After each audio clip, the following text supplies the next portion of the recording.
പുതിയൊരു വീഡിയോയിലേക്ക് എല്ലാവർക്കും സ്വാഗതം. ഹീറോ ഇന്ത്യൻ സൂപ്പർ ലീഗിൽ 24-ാം തീയതി നടക്കാനിരിക്കുന്ന Kerala Blasters FC versus Mumbai city മത്സരത്തിന്റെ ഒരു പോസിബിൾ ലൈനപ്പാണ് ഇന്നത്തെ ഒരു വീഡിയോയിൽ നമ്മൾ നോക്കാൻ പോകുന്നത്. വീഡിയോയിലോട്ട് കടക്കുന്നതിന് മുമ്പായി ഇതുപോലുള്ള കൂടുതൽ ബ്ലാസ്റ്റേഴ്സ് അപ്ഡേറ്റുകൾക്ക് വേണ്ടി ഇപ്പോൾ തന്നെ ഈ ചാനൽ സബ്സ്ക്രൈബ് ചെയ്ത് സപ്പോർട്ട് ചെയ്യുക. മുംബൈയുമായുള്ള കേരള ബ്ലാസ്റ്റേഴ്സ് FCയുടെ എവേ പോരാട്ടം കഴിഞ്ഞതാണ്.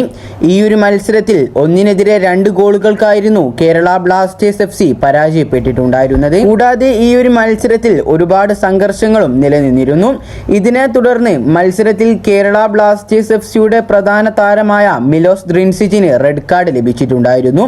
ഇത് കൂടാതെ കേരള ബ്ലാസ്റ്റേഴ്സ് FCയുടെ താരമായ പ്രബീർ ദാസിന്റെ അമ്മയെക്കുറിച്ചും മുംബൈ പ്ലേയേഴ്സ് മോശം രീതിയിൽ സംസാരിച്ചിരുന്നു. ഏതായാലും മുംബൈക്കെതിരായ ഈ ഒരു മത്സരത്തിൽ കേരള ബ്ലാസ്റ്റേഴ്സ് FCയുടെ മുഖ്യ പരിശീലകൻ ഇവാൻ വുക്കോമാനോവിച്ചും സസ്പെൻഷൻ കാരണം പുറത്തായിരുന്ന ഡാനിഷ് ഫാറൂഖും ടീമിനോടൊപ്പം ഉണ്ടാവുമെന്നത് ഒരു പോസിറ്റീവ് അപ്ഡേറ്റ് ആണ്. നിലവിൽ ലഭിച്ചിരിക്കുന്ന റിപ്പോർട്ടുകൾ അനുസരിച്ച് കേരള ബ്ലാസ്റ്റേഴ്സ് FCയുടെ ജാപ്പനീസ് മാന്ത്രികനായ ഡൈസുകെ സക്കായിക്ക് പരിക്കാണ്. താരത്തിന് ചെറിയ രീതിയിലുള്ള ഒരു പേശി വലിവ് അനുഭവപ്പെട്ടതിനാൽ നിലവിൽ താരം റെസ്റ്റിലാണ്.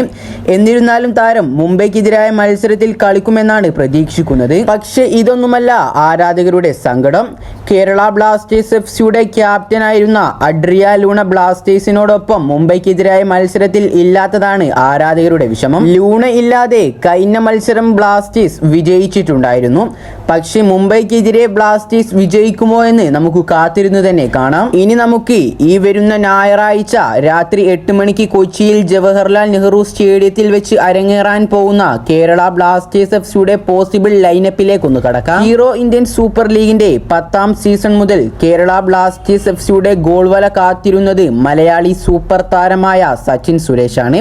അതുകൊണ്ട് അടുത്ത മുംബൈക്കെതിരായ മത്സരത്തിലും ബ്ലാസ്റ്റേഴ്സിന്റെ ഗോൾ വലക്ക് മുന്നിൽ സച്ചിൻ സുരേഷ് ഉണ്ടാവും. ഇനി ഡിഫൻസിലേക്ക് നോക്കുകയാണെങ്കിൽ നവോച്ച സിംഗും മാർക്കോ ലെസ്കോവിച്ചും മിലോസ് ഡ്രിൻസിച്ചും പ്രീതം കോട്ടാലും അണിനിരക്കും. ലെഫ്റ്റ് ബാക്ക് ആയിക്കൊണ്ട് നവോച്ച സിംഗും റൈറ്റ് ബാക്ക് ആയിക്കൊണ്ട് പ്രീതം കോട്ടാലും സെന്റർ ബാക്കുകൾ ആയിക്കൊണ്ട് മാർക്കോ ലെസ്കോവിച്ചും മിലോസ് ഡ്രിൻസിച്ചും അണിനിരക്കുമെന്നാണ് പ്രതീക്ഷിക്കുന്നത്. ഇനി മിഡ്ഫീൽഡിലേക്ക് കടക്കുമ്പോൾ കഴിഞ്ഞ മത്സരത്തിൽ മികച്ച പ്രകടനം തന്നെ കാഴ്ചവെച്ചിട്ടുണ്ടായിരുന്ന വിപിൻ മോഹനനും ഡാനിഷ് ഫാറൂഖും കൂടാതെ ഇരട്ടകളായ മുഹമ്മദ് ഐമനും അസ്ഹറും അണിനിരക്കും. സെന്റർ മിഡ്ഫീൽഡറുകളായിക്കൊണ്ട് വിപിൻ മോഹനനും അസ്ഹറും കളിക്കുമ്പോൾ ലെഫ്റ്റ് മിഡ് ആയിക്കൊണ്ട് ഐമനും റൈറ്റ് മിഡ് ആയിക്കൊണ്ട് ഡാനിഷ് ഫാറൂഖും അണിനിരക്കും. ഇനി മുന്നേറ്റ നിരയിലേക്ക് നോക്കുകയാണെങ്കിൽ വലിയ മാറ്റമൊന്നും കാണാൻ സാധിക്കുകയില്ല.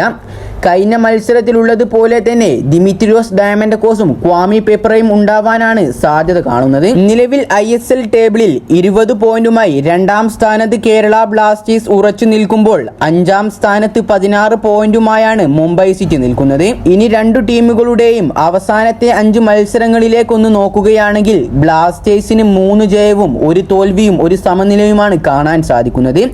മുംബൈ സിറ്റിക്കാകട്ടെ 3 സമനിലയും 2 ജയവുമാണ് കാണാൻ സാധിക്കുന്നത്. അപ്പോൾ ഈ ഒരു ലൈനപ്പിനെ കുറിച്ചുള്ള നിങ്ങളുടെ അഭിപ്രായങ്ങൾ നിങ്ങൾ കമന്റ് ബോക്സിൽ രേഖപ്പെടുത്തുക. കൂടാതെ നിങ്ങൾക്ക് പോസിബിൾ ആയി തോന്നുന്ന ലൈനപ്പ് നിങ്ങൾക്ക് കമന്റ് ചെയ്യാവുന്നതാണ്. ഈ ഒരു വീഡിയോ ഇവിടെ അവസാനിക്കുന്നു. ഇതുപോലുള്ള കൂടുതൽ ISL ബ്ലാസ്റ്റേഴ്സ് അപ്ഡേറ്റുകൾക്ക് വേണ്ടി ചാനൽ സബ്സ്ക്രൈബ് ചെയ്ത് സപ്പോർട്ട് ചെയ്യുക. അപ്പോൾ അടുത്തൊരു അപ്ഡേറ്റുമായി വീണ്ടും വരാം. Good bye.